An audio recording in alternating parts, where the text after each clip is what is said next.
lion scratching. Maybe a little bit of mic touching.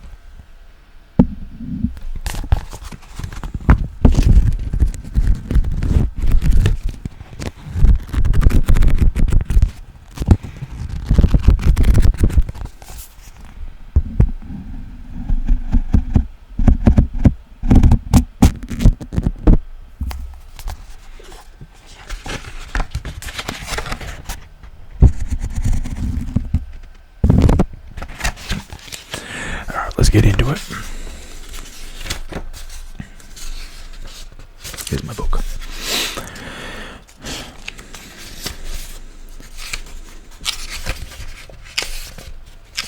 Introduction. We don't need to know that.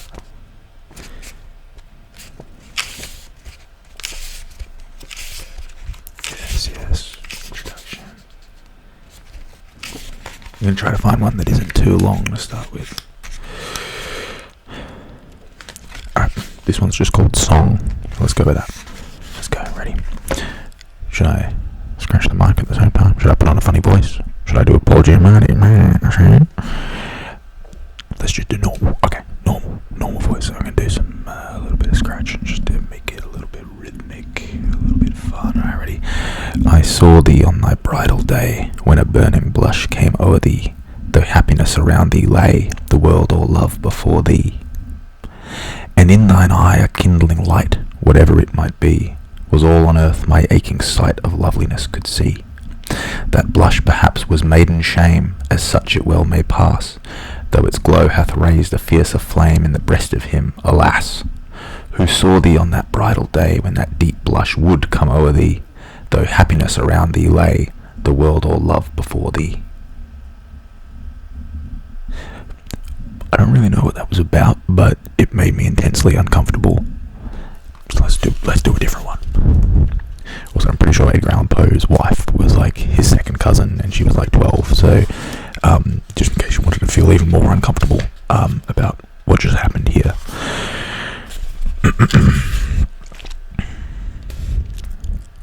Spirits of the dead. Thy soul. The gain down a little bit, maybe.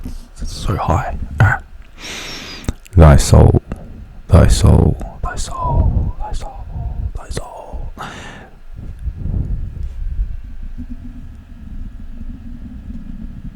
Thy soul shall find itself alone mid dark thoughts of the grey tombstone, not one of all the crowd to pry into thine hour of secrecy.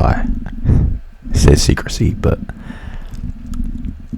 I never know what they want to do in poems like that, when they just, the word is like spelled the same as the other word, but it's like it's not pronounced like that. No one says secrecy. It's like the episode of The Simpsons where they go to Itchy and Scratchy Land.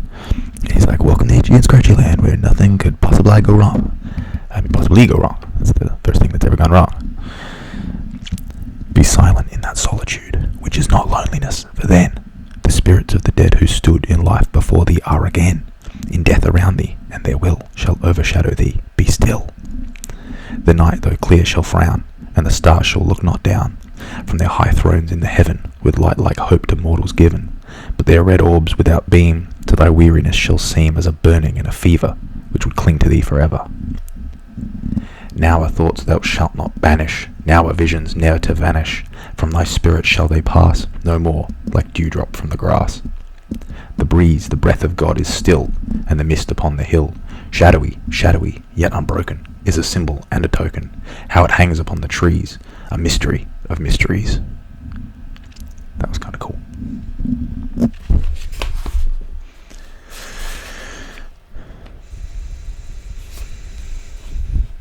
Okay. A dream within a dream. I recognize this this line, so I think this one's kind of maybe a bit more well known. A dream within a dream. Take this kiss upon the brow, and in parting from you now, thus much let me avow. You are not wrong who deem that my days have been a dream. Yet if hope has flown away, in a night or in a day, in a vision or in none, is it therefore the less gone? All that we see or seem is but a dream within a dream. I stand amid the roar of a surf-tormented shore, and I hold within my hand grains of the golden sand. How few, yet how they creep through my fingers to the deep, while I weep, O God, can I not grasp them with a tighter clasp? O God, can I not save one from the pitiless wave? Is all that we see or seem but a dream within a dream? Pretty cool.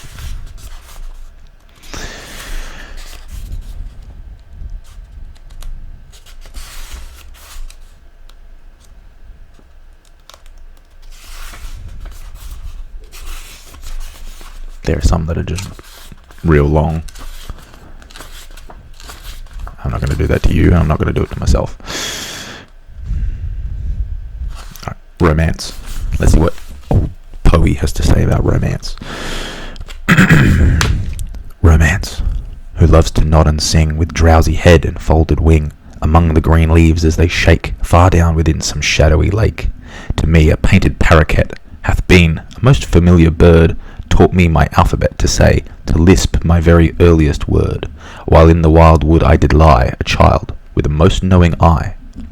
Of late eternal condor years so shake the very heaven on high with tumult as they thunder by. I have no time for idle cares through gazing on the unquiet sky, and when an hour with calmer wings its down upon my spirit flings, that little time with lyre and rhyme to while away forbidden things, my heart would feel to be a crime unless it trembled with the strings.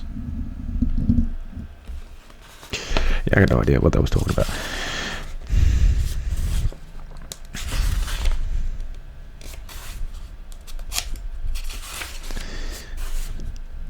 Alone to Helen, Israfel, the city in the sea. These are just titles I'm reading out. The Sleeper. Lenore. Good old Lenore. That looks like a long one. It's just a page and a half. Let's go with Lenore. Alright, Lenore. Broken is the golden bowl, the spirit flown forever. Let the bell toll, a saintly soul floats on the Stygian river. And Guy d'Hiver, hast thou no tear? Weep now or nevermore. See, on yon drear and rigid bier low lies thy love, Lenore. Come, let the burial rite be read, the funeral song be sung, an anthem for the queenliest dead that ever died so young, a dirge for her the doubly dead in that she died so young. Wretches, ye loved her for her wealth, and ye hated her for her pride, and when she fell in feeble health ye blessed her that she died. How shall the ritual then be read, the requiem how be sung? By you, by yours the evil eye, by yours the slanderous tongue, that did to death the innocents that died, and died so young? Peccavimus, yet rave not thus, but let a Sabbath song go up to God so solemnly the dead may feel no wrong. The sweet Lenore hath gone before with hope that flew beside, leaving thee wild for the dear child that should have been thy bride. Don't like that. For her the fair and debonair that now so lowly lies, the life upon her yellow hair but not within her eyes, the life still there upon her hair, the death upon her eyes. Avaunt, avaunt to friends from fiends the indignant ghost is riven, from hell unto a high estate within the utmost heaven, from moan and groan to a golden throne beside the King of heaven. Let no bell toll then, lest her soul amid its hallowed mirth shall catch the note as it doth float up from the damned earth. And I, tonight, my heart is light, no dirge will I upraise, but waft the angel on her flight with a paean of old days. I like the internal rhymes in that one. Like, from moan and groan to a golden throne beside the King of heaven is kind of cool. Should catch the note as it doth float up from the damned earth. Good fun.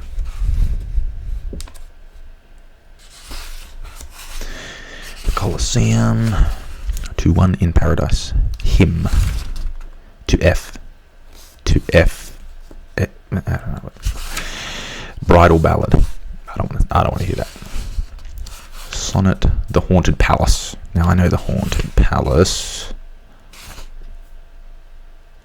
Yeah. I want to read the one about the worm, the conqueror worm. The conqueror worm. Here it is. Page 88. If you happen to have this exact book. The conqueror worm. Lo, 'tis a gala night within the lonesome latter years, An angel throng bewinged, bedight in veils and drowned in tears, sit in a theatre to see a play of hopes and fears, while the orchestra breathes fitfully the music of the spheres. Mimes in the form of God on high mutter and mumble low, and hither and thither fly, mere puppets they who come and go, at bidding of vast formless things that shift the scenery to and fro, flapping from out their condor wings, invisible woe. That motley drama, oh be sure it shall not be forgot, with its phantom chased forevermore by a crowd that sees it not, through a circle that ever returneth in to the self-same spot, and much of madness and more of sin and horror the soul of the plot. But see amid the mimic rout a crawling shape intrude, a blood-red thing that writhes from out the scenic solitude. It writhes, with mortal pangs the mimes become its food, and seraphs sob at vermin fangs in human gore imbued. Out are the lights, out all, and over each quivering form, the curtain, a funeral pall, comes down with the rush of a storm, while the angels, all pallid and wan, uprising, unveiling, affirm that the play is the tragedy man, and its hero, the conqueror worm. So good.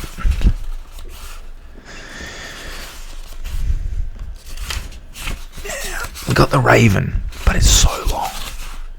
It's insane. Okay, let's do the Raven. Alright, I'm going to do it with this hand, and I'm going to scratch the mic with this hand, because I've been neglecting this side of the mic. Alright, let's go. Alright, the Raven.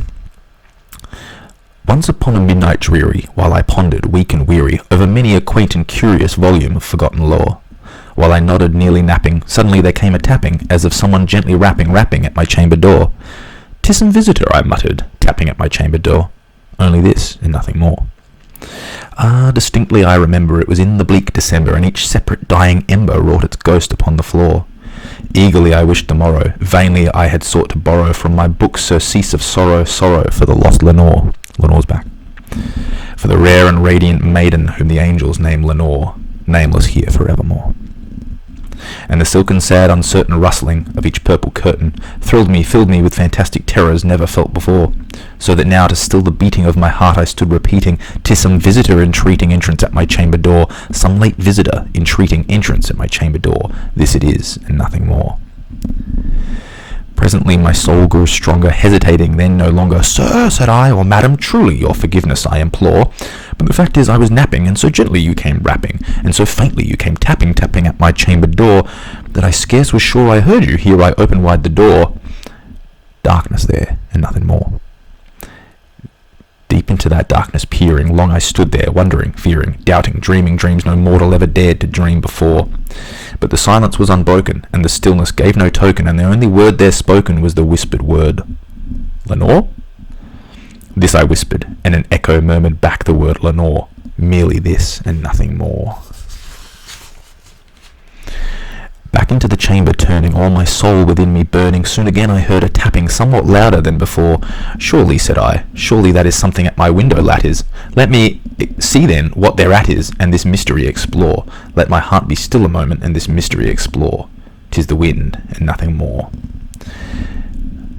Open here I flung the shutter, when with many a flirt and flutter in there stepped a stately raven of the saintly days of yore. Not the least obeisance made he, not a minute stopped or stayed he, but with mine of lord or lady perched above my chamber door, perched upon a bust of Pallas just above my chamber door, perched and sat, and nothing more. Then this ebony bird beguiling my sad fancy into smiling, by the grave and stern decorum of the countenance it wore.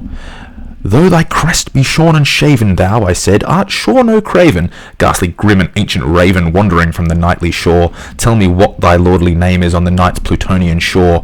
Quoth the raven, "Nevermore." Much I marvelled this ungainly fowl to hear discourse so plainly, though its answer little meaning, little relevancy bore. For we cannot help agreeing that no living human being ever yet was blessed with seeing bird above his chamber door, bird or beast upon the sculptured bust above his chamber door, with such name as Nevermore. But the raven, sitting lonely on the placid bust, spoke only that one word, as if his soul in that one word he did outpour. Nothing farther then he uttered, not a feather then he fluttered, till I scarcely more than muttered, "Other friends have flown before. On the morrow he will leave me, as my hopes have flown before." Then the bird said, "Nevermore." Startled at the stillness broken by reply so aptly spoken, "Doubtless," said I, what what it utters is its only stock and store, caught from some unhappy master whom unmerciful disaster followed fast and followed faster, till his songs one burden bore, till the dirges of his hope that melancholy burden bore, of never, nevermore. But the raven still beguiling all my fancy into smiling, straight I wheeled a cushioned seat in front of bird and bust and door. Then upon the velvet sinking, I betook myself to linking fancy unto fancy, thinking what this ominous bird of yore, what this grim, ungainly, ghastly, gaunt, and ominous bird of yore meant in croaking nevermore. This I sat engaged in guessing, but no syllable expressing to the fowl whose fiery eyes now burned into my bosom's core. This and more I sat divining, with my head at ease reclining on the cushion's velvet lining that the lamplight gloated o'er, but whose velvet violet lining with the lamplight gloating o'er she shall press, nevermore. Then methought the air grew denser, perfumed from an unseen censer, swung by seraphim whose footfalls tinkled on the tufted floor. Wretch, I cried, thy God hath lent thee, by these angels he hath sent thee, respite and nepenthe from thy memories of Lenore. Quaff, oh quaff this kind nepenthe, and forget this lost Lenore, quoth the raven. Nevermore. Prophet, said I, thing of evil, prophet still, if bird or devil, whether tempter sent or whether tempest tossed thee here ashore, desolate yet all undaunted, on this desert land enchanted, on this home by horror haunted, tell me truly, I implore, is there balm in Gilead? Tell me, I implore, quoth the raven. Nevermore. Prophet, said I, thing of evil, prophet still, if bird or devil, by that heaven that bends above us, by that God we both adore, tell this soul with sorrow laden, if within the distant Aden it shall clasp a sainted maiden, who the angels name Lenore, clasp a rare and radiant maiden, who the angels name Lenore, quoth the raven, nevermore. Be that word our sign of parting, bird or fiend, I shrieked upstarting. Get thee back into the tempest and the night's Plutonian shore. Leave no black plume as a token of that lie thy soul hath spoken. Leave my loneliness unbroken. Quit the bust above my door. Take thy beak from out my heart, and take thy form from off my door.